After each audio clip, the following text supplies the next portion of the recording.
Hemendik Goguri bitai pasatzen den tren linea, 3 linea da, jakin duzuen moduan. Linea nahiko zaharra, 1886an eraiki zena, Bilbotik Tudelako trenbidearekin. Aldiritako linea bat da, puroki, ere merkantzietako trenak ditugu, baina ditugu trenak egiten dutenak ibilbidea Bilbotik Laudioraino, eta beste batzuk Orduñaraino heltzen dienak. Eta, justu hain, gaude fase baten, zeinetan lan egiten ari dira hemen Bidebetako geltokian, erabat berritzeko, aldatuko da guztiz geltokia, hobetzeko irisgarritasun asuntoak daulan, eta horrekin helduko dira aldaketa batzuk, eta espero ditugu onak izaten.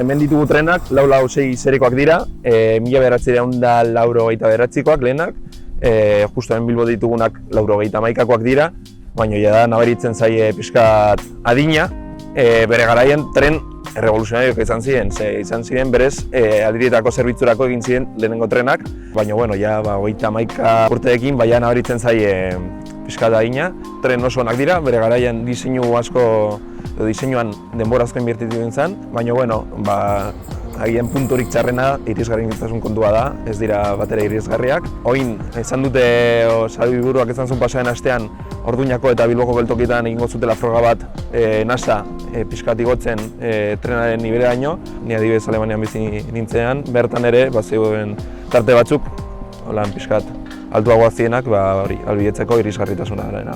Ez dute komunik, eta pixkat justu gelditzen da Bilbo eta Orduña bidai baterako, ordu betekoa dena, pixkat justu gelditzen dira, eta horrexegatik dute mote bat dotiz dena.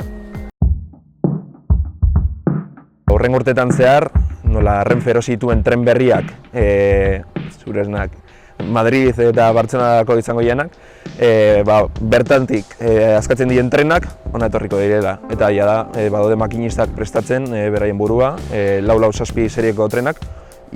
Kanpotik oso antzekoak direnak, baina hauek badituzte erdiko kotxea adaptatuta gurpildun aholkientzat, pixkat azkarragoak dira, hemen ditugunak orain 100 kilometroko abiadura maksimoa dute, eta etorriko direnak 120koak izango dira. Ez dakit hori suposatuko duen hobekuntza handirik, ze linea hau nahiko kurbatxoa eta abiadura limiteak nahiko justuak dira horretarako. Baina, orokorrean, tren pixkat modernagoak, berriak ez, baina modernagoak izango ditugu. Europarekin alderatu da pixkat, ni Alemanian egon naizela bizitzen, bertan tren asuntua, tren kontua beste nivel batera dago, baina azken finean nahiko antzekoa da, bertan S-Bahn zerbitzuak dituzte, hemengo aldirikoak direla. Bertan, nola dagoen antolatuta lurraldea orokorrean, ahalbidetzen du jende gehiago mugitzea eraginkorrago batean. Hobetu nire ustez hemen agian eskualdeko trenak ipiniko nituzke geldialdi gutxiagoekin, sartu ziren berriz pasen urtean Cibis trenak, baina hala ere agian luzatuko nituzke gainera Orduñatik haratago Miranda Ebroraino bertan ahalbidetzen aldaketak beste liniekin eta beste zerbitzuekin. Hau eta askoz gehiago Lurien irakurgai.